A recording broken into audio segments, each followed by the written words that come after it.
السيد عبد اللطيف. سامحني استأذن لي على الوليد هلا.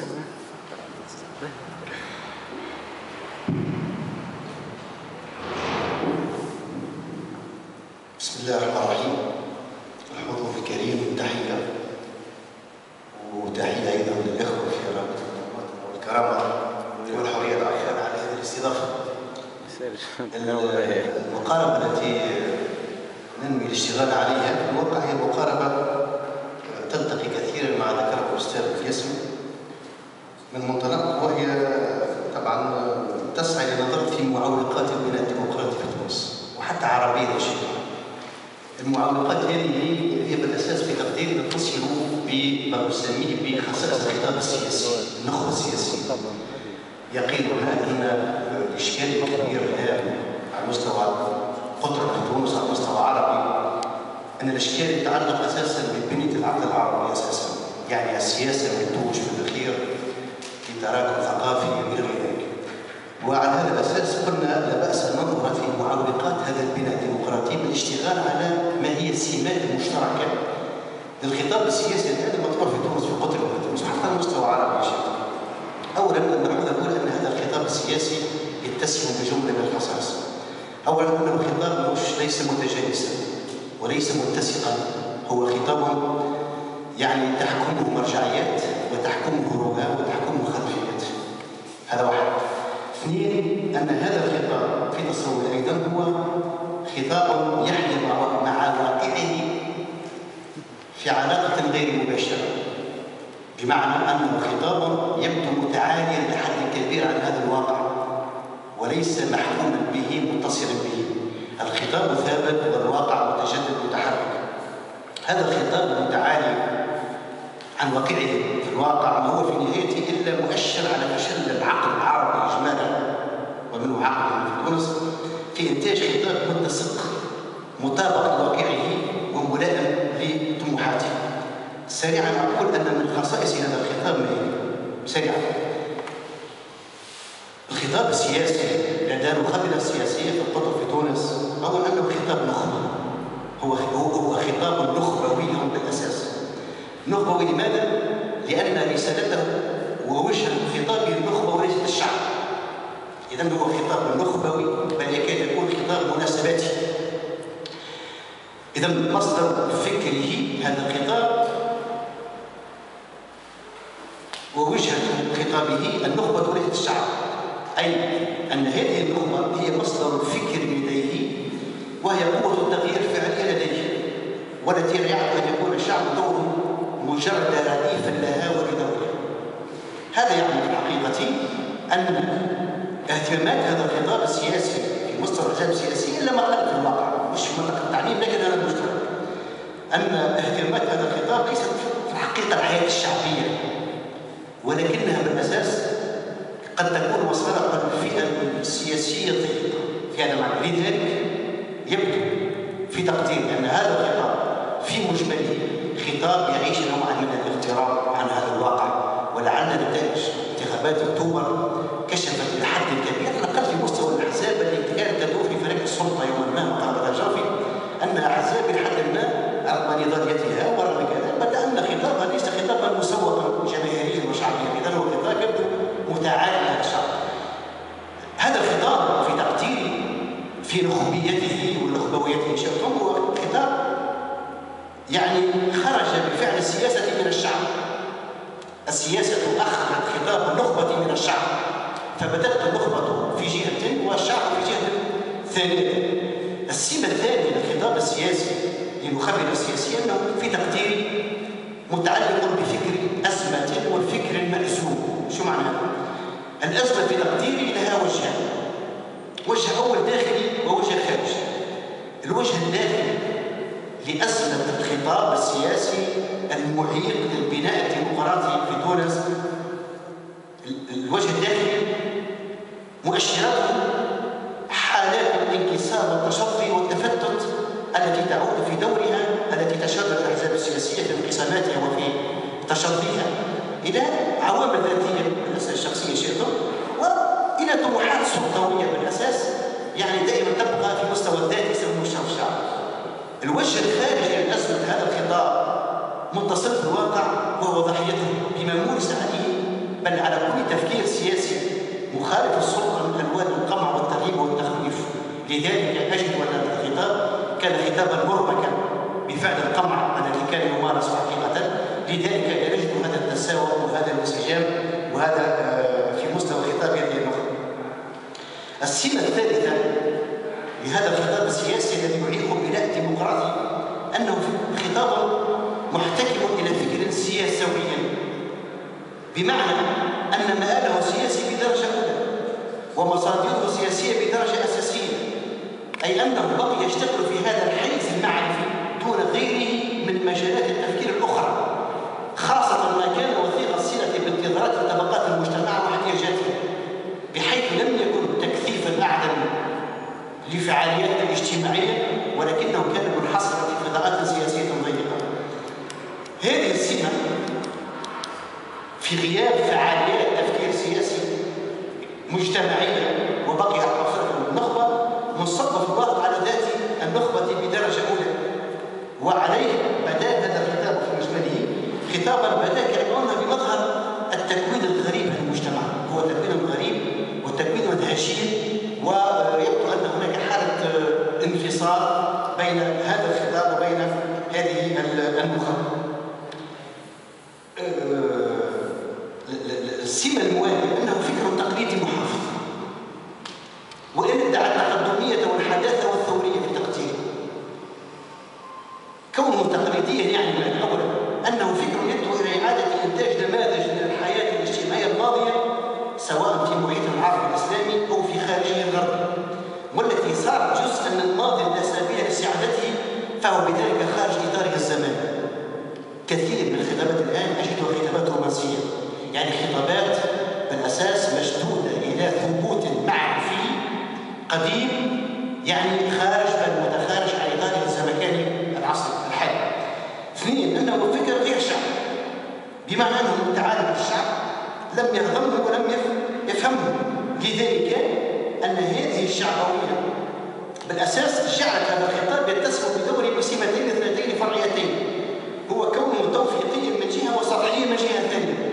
توفيقي لأنه يلتقط فكرة من هنا وأخرى من هناك كي يبني موقفا ويبرر الممارسة.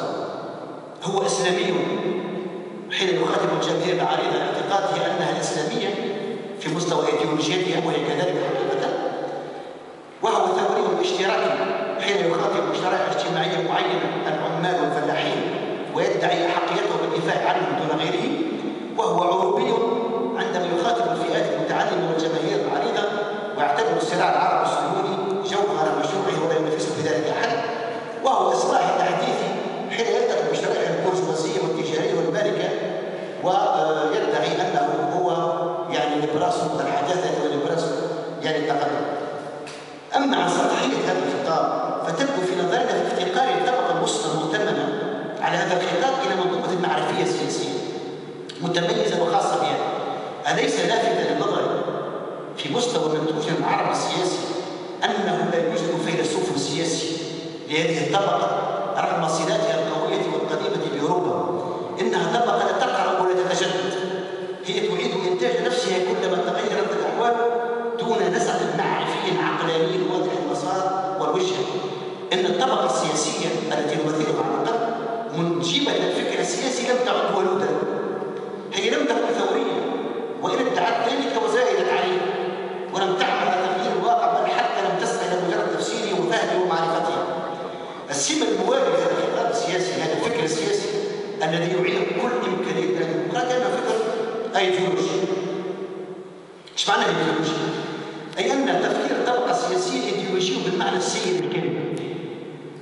فإذا كانت المصادر الأوسطية للفكر السياسي الغربي تمتاز بانبثاقها بالنظر الشامل للوجود، فلسفة التنوير في أوروبا بنت خطابها السياسي على تصور كامل، تصور وجود الإنسان في المجتمع الغربي. الخطاب السياسي العربي ومنها في تونس خطاب الخط هو خطاب تجسيدي لا تحكمه رؤية شاملة للإنسان، من يكون هذا الإنسان؟ من نحن؟ هذا إشكال. لذلك يبقى في تقدير خطابا تجسيدي، أي أنه ليس محكوما بنظرة الشاملة لوجود الإنسان والعالم والمجتمع والإنسان، وبها أنها تنصب على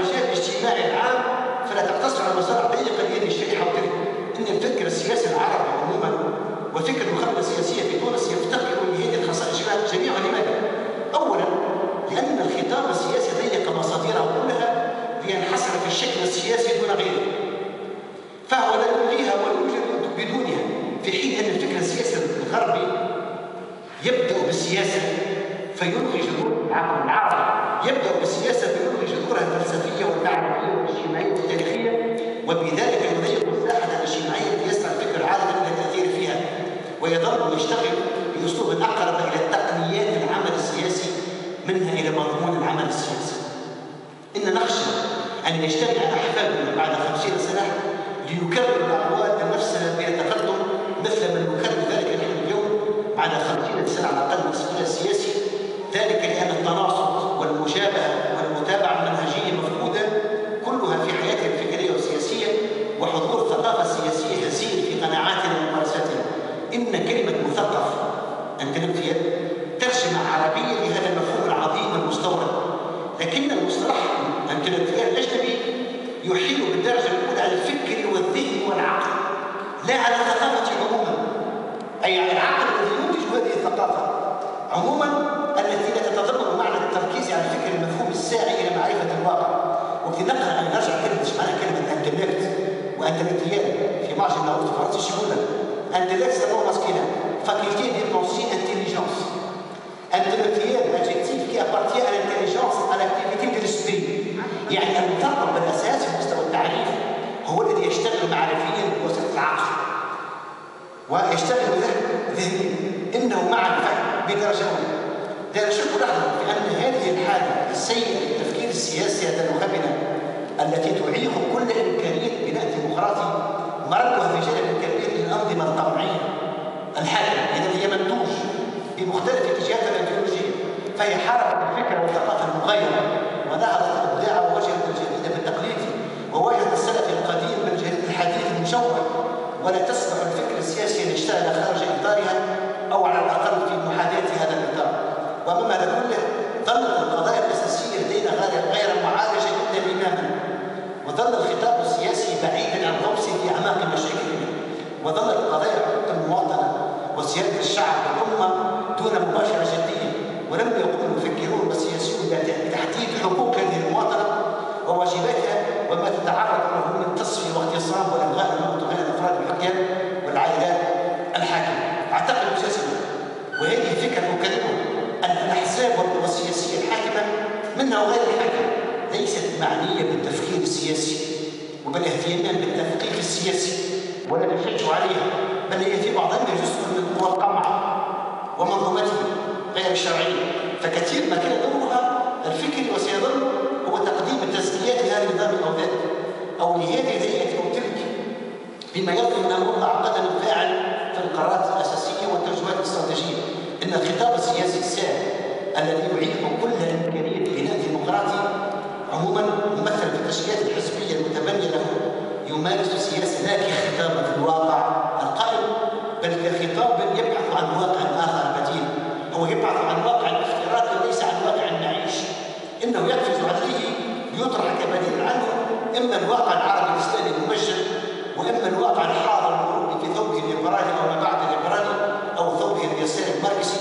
يتعلق الأمر إذن بنفس القطبين اللذين يتمحور حولهما الخطاب العربي العام التراث والحداثة أو الأصالة والتجديد. وقد نجد في هذا التوصيف نقدي مبررات في تاريخ الفكر العربي الإسلامي، ذلك أن حظ الحلول السياسية لدى السلف كان بالنسبة لغير الحلول أسوأ حظ. اثنين، أن نظام الحكم في الجماعات الإسلامية القديمة إنما هو قائم على معنى الغلبة بما ينتج عنه ضغطا على حرية العلم وبالتالي التضييق على الكلام في السياسة والدراسة العلوية. السياسة في المجتمع العربي الإسلامي لم تمارس بالمعنى اليوناني للكلمة، أي كمجموعة مسؤوليات وحقوق وواجبات على عاتق عضو حر مسؤول يشكل جزء من مجموعة تنتمي إلى مدينة البوليس بالتصور اليوناني. هذه العوامل خلفت عقودا في التفكير السياسي المخبرة إن لم تكن معاداة له وتكفيرا لصاحبه، وأي راغب في مسيرة مثل هذه الموضوعات مدعو إلى أن يكون خطابه غير مباشر وغير صريح، يكفي فقط أن نقول انتاجات عبد الله المقطع في نجوم الرمز وفي اعتماد كتاب الحيوان الذي ودنا الحيوان باعتباره رمزا في مجتمع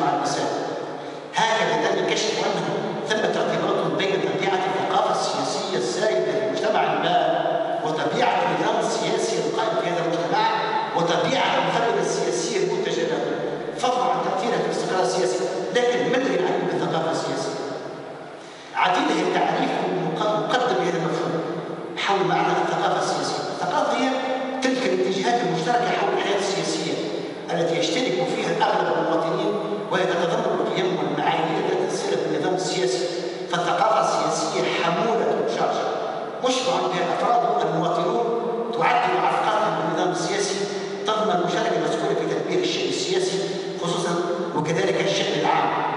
لذلك ليس من الممكن فصل الحالة السياسية لمجتمع ما عن طبيعة الثقافة السياسية السائدة فيه من حيث مفاهيمها وآلياتها وميكانيزماتها وتفكير أفرادها وقواعد وضبط سلوكها ومسؤولياتها. نختزل الثقافة السياسية وتعريفها بفنية كونها الطريقة التي يفكر ويتصرف من خلال المجتمع في علاقته بالدولة وبنظام الحكم فيها، وكذلك الأسلوب الذي يتعامل مع مؤسسات الدولة ونظام مع المجتمع ومختلف مكوناته. إن الديمقراطية ليست تعبيرا عن حقيقة بنائية مؤسسية فقط. الديمقراطية التي ننشدها ليست فقط تعبير عن حقيقة بنائية ستركتورال ومؤسسية فقط، ولكنها مجموعة من القيم والاتجاهات والمشاعر المشجعة لممارسة الديمقراطية الفاعلة من جانب الحكام والمحكومين. لذلك لا يولد الفرد ديمقراطيا المواطن، وإنما ينشأ على ذلك كله. فعملية التنشئة السياسية التي هي ضمانة كل بناء ديمقراطي أساسية في الارتقاء بالخطاب السياسي والممارسة السياسية لما هو مكتوب بعيدا عن المسائل والإقصاء والتشريع والاضطهاد والخوف والاستقالة، وتلعب على الأدوات طبعا دور حسن في الثقافة، الفضاء الأسري، الفضاء المدرسي، الفضاء المجتمعي كذلك. إنه من الإشكاليات الآن التي لم تتحول بعد إلى إحدى خامات الصراع في الثقافة العربية الإسلامية إشكالية الإسلامية بالإطار المرجع كادر الفرنسيين للمثقف السلطة. المثقف العربي ما عندهاش إطار مرجع، المثقف السياسي ما عندهاش إطار مرجع، ما عندهاش فيلسوف سياسي. نحن ننتج بعض فيلسوف سياسي كما انتج الغرب، لذلك يبقى تعاملنا مع الديمقراطية تعامل ظرفي، بل هو تعامل لحد بعيد تعامل انتقائي، ليس تعامل مبني على تراكم معرفي متدرج فيه بناء.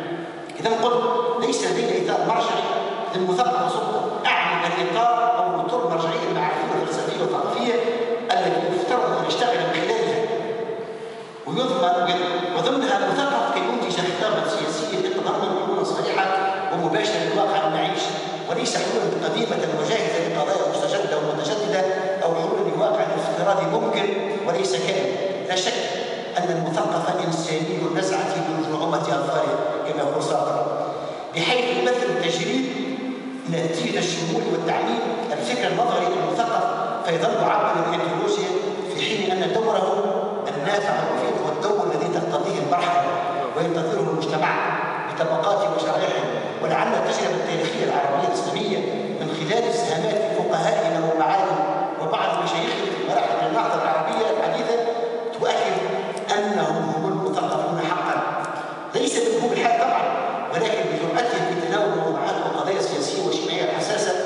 قضية الحكم، علي عبد الرازق الإسلام وصول الحكم، الحداد، بن عاشور، فضل بن عاشور، كل هؤلاء كانوا متقدمون على واقعهم الواقع. أن المثقف السياسي العربي المعاصر هو مزيج من السلبيات الماضية والدولة الاستعمارية، وبالتالي فهو يعاني من الانفصال، لأن المثقف ليس فقط تعبير عن ايديولوجيا، وإنما هو انتماء وثقافة، أعني إطارا مرجعيا وحضاريا ييسر وعيا دقيقا بالواقع ومشكلاته ويبين الظروف المناسبة لتقديم الحلول الملائمة. لابد في تصوري من سياق حضاري يخلق مصطلحاته الخاصة. نخبة السياسية ينبغي أن تنتج مصطلحاتها السياسية، ينبغي أن نعي أن الأستاذ بلياس موضوعين انكشف على ذلك وبين أن هناك من يتماهى مع الآخر الغربي أكثر من تماهيه مع ذاته الحضارية العربية الإسلامية. إذا لابد من سياق حضاري، لابد من نقد ثقافي ننتج من خلاله مصطلحاتنا السياسية وديمقراطية نحن معنا كعرب كمسلمين. إذا لابد من سياق حضاري يخلق مصطلحاته السياسية التي تستنير بها الأشياء وتهتدي بدل من مصطلحات ومفاهيم البيئات والأزمنة التي لا ننتمي إليها أو التي لم ننتمي إليها. الثقافة موقف النقد، والمثقف السياسي تحديدا لها لا يستحق هذه الصفة